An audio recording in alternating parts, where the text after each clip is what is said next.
Hello, I'm Kim McDevitt, Executive Director of Mental Health America of Lancaster County. Today on Mental Health Now, we need to talk about men's mental health. We have Joel Chandler here today with us.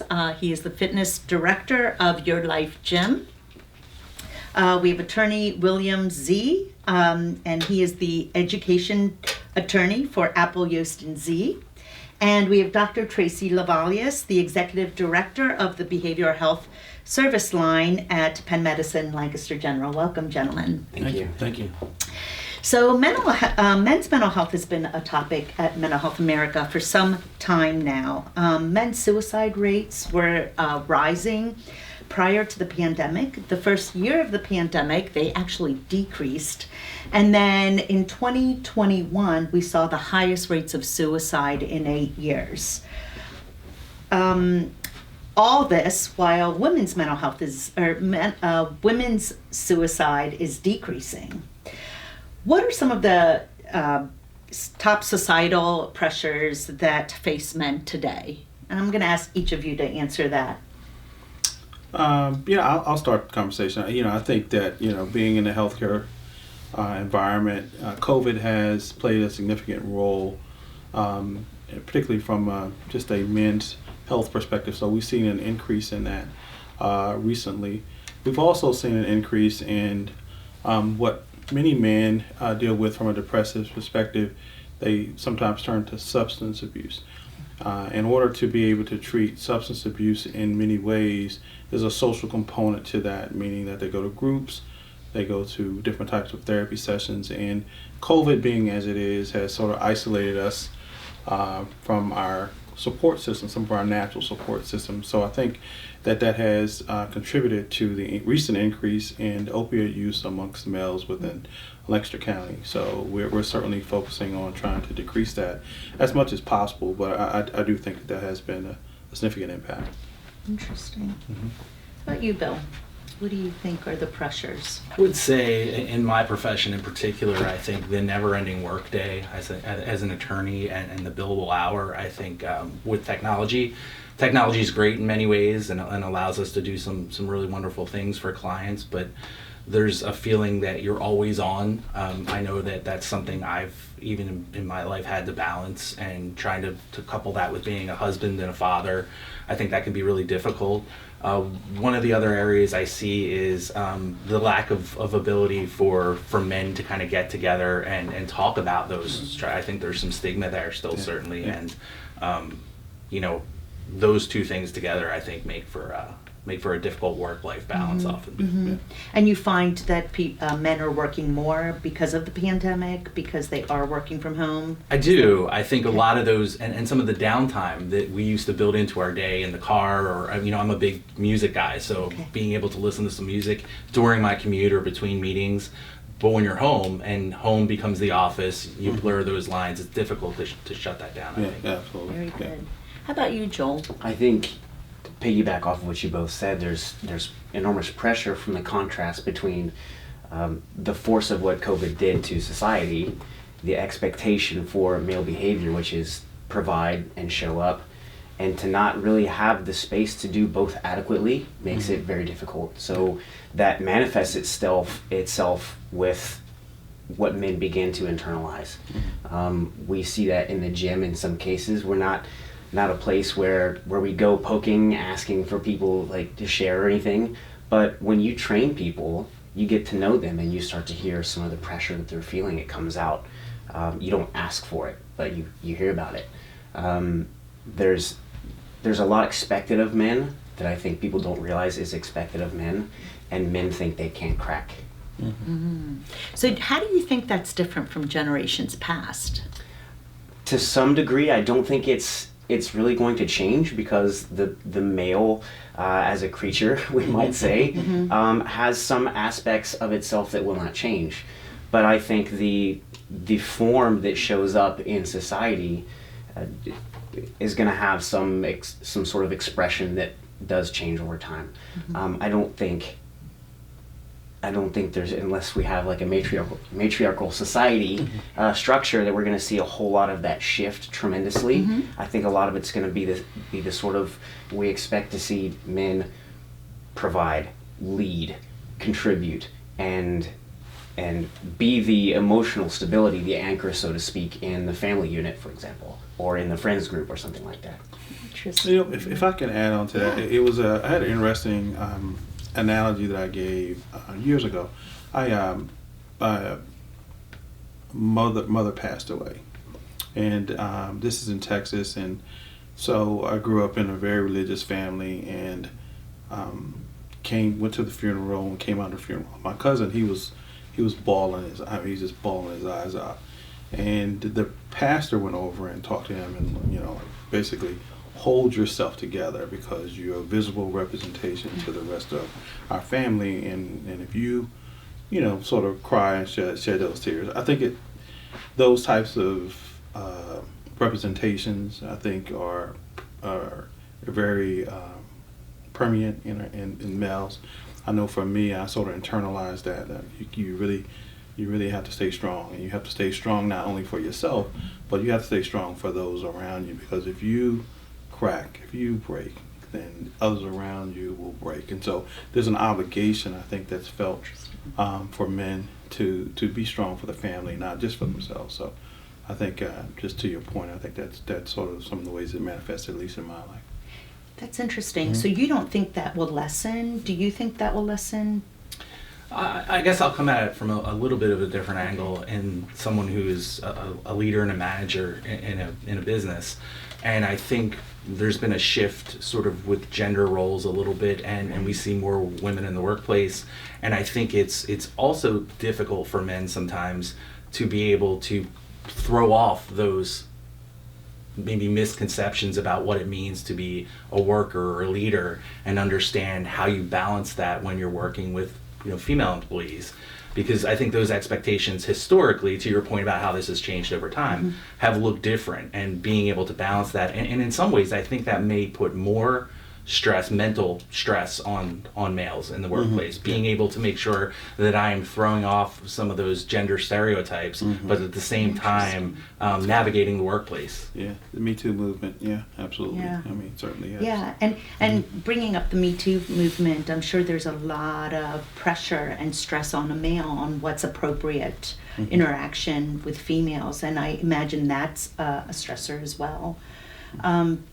One of the, at MHA, we're very challenged to find ways to support men because they struggle to recognize or ask for help, or to ask for the support that they need.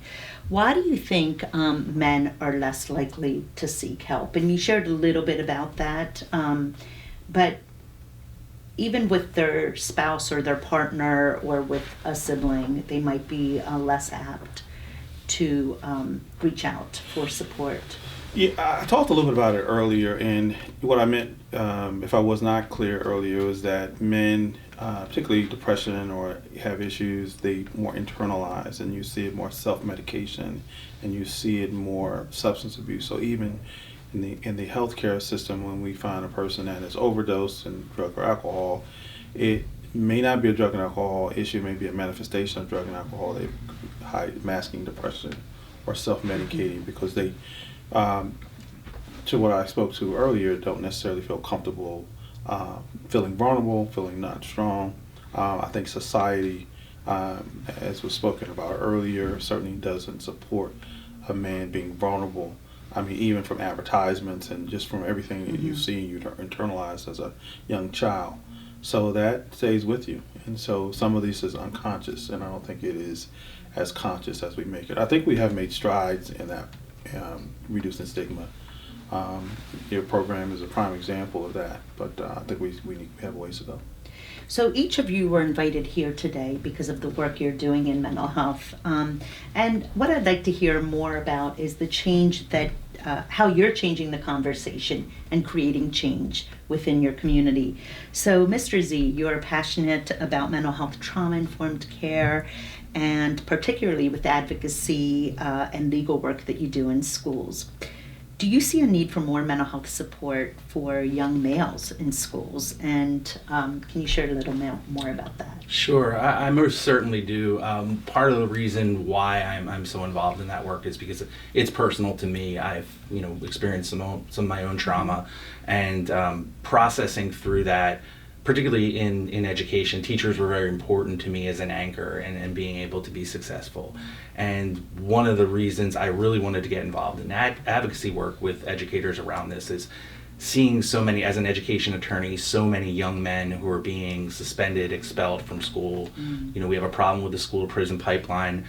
A lot of that is connected to trauma and not having the ability to have those supports in the home. The next logical place often to look is the school. Very good. Yeah. Well, thank you for your work in the schools Yeah, and your absolutely. advocacy for young men and students. Joel, you helped Jake of the band August Burns Red launch Our Life Gym, the world's first mental health gym, I understand, right? As far as we know. Can you share the mission of the gym and how what you are doing to take down barriers for men? Yes. To sum it up in one distilled sentence, our mission is to provide a soil environment for people to cultivate personal growth. So we wanted to put the mental health together with physical, not just for the physiological reasons that we all understand, like exercise is good for you, does a lot of things for the brain, but we also wanted to invite people openly with an invitation to self-awareness, to understanding mindset. You can't mix that in a shake and drink it. It takes investment in people, allowing them opportunities to explore the thoughts they're having in a moment, and fitness is the instrument that we use to help them explore that. If I can give you a task and start to help you dismantle a very clear self-limiting belief about the physical task, and then show you opportunities where that thing you just did can be applied to other places in your life, then you start to understand how the way that you frame something you think you can or can't do becomes something that is learnable. Great. That's fascinating. So when we return, we will speak to Dr. Lavalius about his impact on mental health in our community.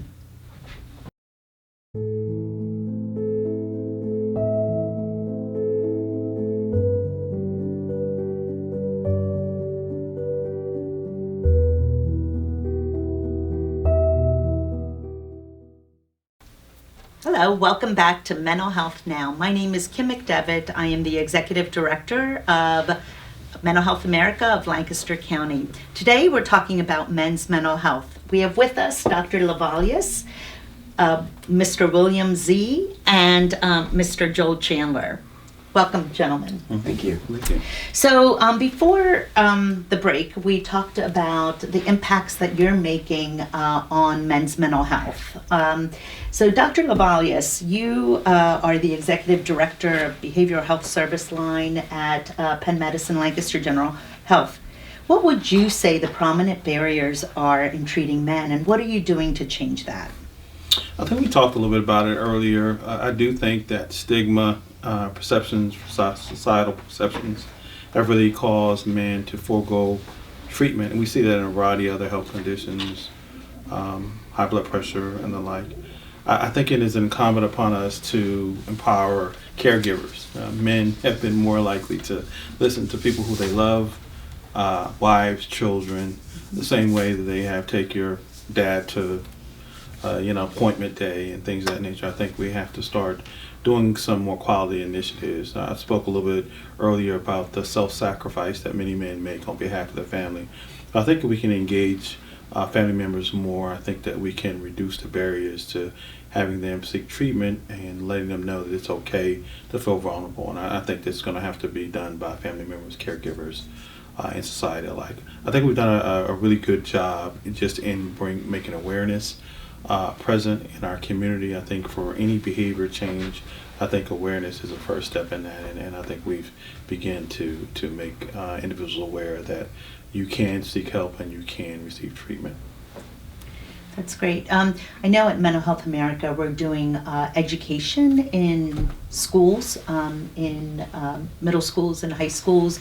And again, that early intervention, that education piece is essential to changing the culture, right? Absolutely. And Dr. Lavalius, we've seen an increase in reported suicides and mental health illnesses for Black and Hispanic males. Yeah. What do you think are the barriers for this demographic in getting support? Yeah, you bring up an interesting point. I think the African American community is about 4% in Lancaster County. Hispanic community is about 10%. The opioid deaths are 9% and 14% respectively. So it's a disproportionate amount of deaths. One of the things that we're trying to focus on, there's also, unfortunately, a concentration of minorities in our local county prison. And we found that medically assisted treatment helps for those individuals that are experiencing substance use disorder, to the extent that we can influence the prison system to initiate treatment so that these individuals can get the support even in the prison. So after they come out, they'll can continue to receive treatment. We think that we can impact the death rate because it has been increasing lately. So that's one of the major initiatives. Dr. Lepley, our addictions medicine medical director, is heading up that initiative now. So. And there's a lot of work in mental health with the Reentry Coalition. So really helping through that continuum of care for people that are discharged or released from prison. Absolutely. Yeah, absolutely. So, Mr. Z, the issue of men's mental health and stigma surrounding seeking care has always been a barrier. I believe we have a responsibility to change that, and you spoke a little bit about how that change can happen, but share a little more about how we can move it in the right direction. Sure. Perhaps it's a bit of my special education background working with students, but I think people first language, for one thing, not identifying an individual based on an illness, including a mental health based illness, I think is really important. Again, as an employer, I try to incorporate as part of our mentoring, as part of our discussions amongst teams within our firm. We have check-ins weekly at our meetings. We talk about how people are doing, and we don't always get so caught up in the work. The work is going to be there, the work is going to get done, but if the team is not healthy, we're not good for ourselves, we're not good for our clients. So I think that's a big part of it, in really addressing the stigma to the way we talk about things. You know, all of us at times have fall into the easy, that's going to give me PTSD, or that person's bipolar, and it's insensitive language. So I think trying to shift that will go a long way in allowing employers in particular to support their employees. Well, that's interesting because mental health in the workplace, or supporting mental health in the workplace, is one of the initiatives we want to drive in 2022 and 2023. And, I attended one of your book clubs where you shared what the culture, changing the culture and what that looks like. So I think once we normalize the conversation, I think people will feel more comfortable asking for support because they're going to see mental health in the same way they see physical health. Sure. And that's what we're all aiming for. Vulnerability is key, I think, in being able to discuss that with others in the workplace and move away from shame related to mental health, I think is really important. That's great. And, men present differently than women. So they differ from women in their presentation of symptoms. Dr. Lavalius, can you share with us some of the symptoms or some of the signs when a man is struggling? Isolation has been seen to certainly play its way out. It's interesting, the lethality of the suicide that's present. I mean, obviously gun violence by gun is the highest, as opposed to women who take by pills, overdose by pills. So the isolation and lethality of the situation has really caused some men to sort of internalize, and so you see when you see men start to pull away, the other signs are, particularly from a suicide perspective, are giving away items that are extremely personal, and so those are just some signs that we try to have family members focus on, and we try to provide them with support, such as mental health mental health first aid, being an opportunity to sort of educate the family members around them so that they can identify the signs, because in many cases, these men aren't going to reach out for help or support. But isolation, moving away, giving away things that are extremely personal to you are some significant signs. And aggression, would you say aggression and It anger? manifests itself in a variety of ways. The go-to, as I stated earlier, is substance abuse. So those issues of self-medication, be either through alcohol or through, and because of the alcohol or the drugs, there could be some violent tendencies based upon the substance. And so it's really has just really boiled down to sort of self-medication and isolation. So when do you know when you should be seeking help? Well, I think for the individual, if you sort of examine the psyche, I don't think that it's really apparent in the individual, which is why I try to talk about the family members outside of them, individuals who can recognize that there's a significant change in behavior and work with that person to get support. There's a variety of ways that we talk about doing intervention, sitting a person down, so that with people they love and care about, so that they can help them get into treatment. Unfortunately, the laws that we have in Pennsylvania doesn't support involuntarily committing a person that has substance use. You can involuntarily commit a person that has a mental health issue because they might be in danger to himself or others, but not from a substance use disorder. And so, unfortunately, the mental health manifests through the substance use disorder. You can't involuntarily commit from the substance use, so it puts us at a bit of a quandary in the sense of getting them help and support. Yeah, and I think the idea behind the gym is to be able to reach people organically and open up that conversation. You shared a little bit about that earlier. But how can we approach the conversation with a loved one when they suspect, you mentioned, identifying someone who's struggling, and it might be a partner that identifies that, or a friend, a brother, a parent. Sure. One of the things that we wanted to do at the gym was figure out how to address the question without framing the question as already charged. So how do you remove the charge from the stigma? And one of the ways we did that was this open door concept, where we have our mental health discussion groups. People learn about resilience, stress management, which is critically important for your exercise program, but they didn't have to come knocking. It's not mandatory that you come do so. Come learn more about what it means to be a human being. And it's as easy as asking someone, how are you doing? Because it begins there. We mind the whole scope of practice barriers. There are things we can't do. I'm a fitness trainer and coach. Been doing this for 11 years, but I can't do what licensed professionals can do. So my job is to see if someone's having a hard time, then I can refer them to the right resources. But I can't poke, I can't prod, I can invite them to discuss their humanness, and that's what we do there. I think that's without framing it as, hey, here's a place where you're going to be stigmatized. There's a white coat in the back room here. How do we get rid of that completely? And that's how we did it. That's a wonderful concept. Thank you. Thank you. So this was a great conversation. Like I mentioned at the beginning of this story this conversation, that we are trying to reach men. How do we reach men? And so we continue to have this conversation to normalize mental health. Do you have any concluding thoughts about men's mental health? I think that you talked a little bit earlier about getting to a point where we talk about mental health just in general in the same way that you talk about cancer. It's easier to say I have cancer than it is to say I have it, unfortunately, in society. So it's even that much more difficult for men. So, I aspire to be at a place in the future that we can talk about these issues.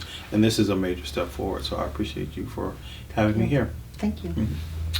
Yeah, I think we should champion people that have platforms to be able to discuss these things in a way that takes away that stigma. We focus a lot, particularly in the professions, on, getting out there and promoting what we do. And I think that if you have the opportunity to get in front of people and talk about, particularly as men, because I think many, many men are impacted at some point in their lives with mental health struggles. Absolutely. I think that's really, so I would really encourage people to do that, to kind of take that leap and and get involved that way. Great. Champions. We need more champions. Absolutely. Thank you. It's a cultural puzzle, isn't it? How do we change the conversation? It's people's understandings of what mental health issues are, what it looks like when you try to address them, but it's also the education piece, and everything that you both do is critically important to everything that we're trying to do all together. So it may be worth noting here that in the discussion groups that we have, we first anticipated there would be more women that participate. What we have found is that there are more men participating than women. So a little N of one study in our own gym, but nonetheless very encouraging to see. Thank you, gentlemen, for joining me today on Mental Health Now. Thank you. Thank you.